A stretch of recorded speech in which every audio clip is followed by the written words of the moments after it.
Wednesday, November 12th, whichever way is correct. On the screen, I can't tell. 2014. The egg has landed. ESA's Rosetta robotic space probe is now sitting on Comic 67P/Churyumov. Today marks a historic day in the advancement of space exploration for humanity. Yay! Back here on Earth, though, it's business as usual, and by that I of course mean the screwing over of the common people so big business and government can keep all the money while we pay for their mistakes and do all the work. Due to the way the system works in the US, taxpayers were forced by law to pay a large chunk of the $9 billion settlement between JP Morgan Chase and the US government due to said company handing out fraudulent loans which made the large corporation money. So, on top of robbing US citizens, they had their buddies in DC make us pay for the legal fees via taxes once the story got out. Speaking of stupid systems, 30-year-old Megan Rothbauer was rushed to a nearby hospital after suffering a heart attack. The ambulance promptly collected and delivered her to the emergency room. She then nearly had another heart attack when she looked at her bill.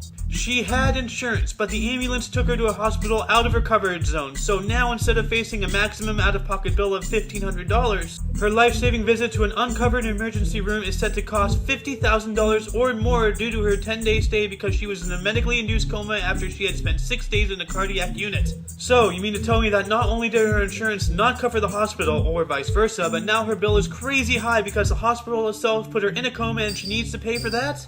And since we're on the topic of stupid medical practices, accidental exposures! About 20,000 National Health Service dental patients in Nottinghamshire are under request for testing, believed to possibly have been infected with one or multiple of the following bloodborne diseases: hepatitis B, C, and HIV. Is it really so hard to sterilize medical equipment? It's stupid muck-ups like this that will lead to the next Black Death simply because people are too damn lazy to do their job and do it correctly. Today from the past. In 2003, Shanghai Transrapid set a new world speed record for commercial railway systems at 501 kilometers or 311 miles per hour. This remains the fastest for unmodified commercial rail vehicles. In 1990, Tim Berners-Lee published a formal proposal for the World Wide Web. In 1981, during the Space Shuttle program, mission STS-2, utilizing the Space Shuttle Columbia, marked the first time a manned spacecraft was launched into space twice. In 1980, the NASA space probe Voyager 1 made its closest approach to Saturn and took the first images of its rings. In 1970, the Oregon Highway Division attempted to destroy a rotting beached sperm whale with explosives, leading to the now infamous exploding whale incident.